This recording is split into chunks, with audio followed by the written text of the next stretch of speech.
how to log into Xero account from your PC. So let's see in this video. Before moving forward, make sure to like this video and subscribe our channel. So let's begin.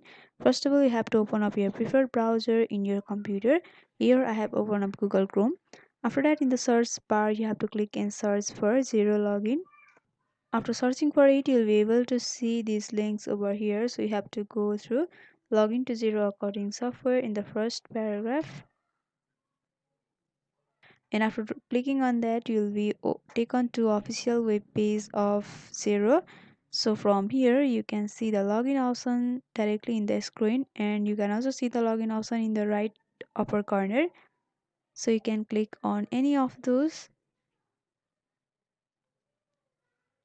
and after that you'll be open to two text box option over here.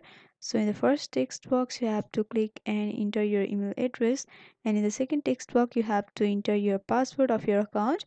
And after entering your information, you have to simply go for login option over here, and you'll be logged into your account. If you forgot your password, then you can simply go for forgot password over here, and you'll be helped to recover your account. If you can't log in, then you can also ask for help and you'll be helped to log in. So by following this simple step, you can log into Xero account. So hope this video was helpful. Don't forget to like, comment, share and subscribe our channel for more videos like this. Thanks for watching.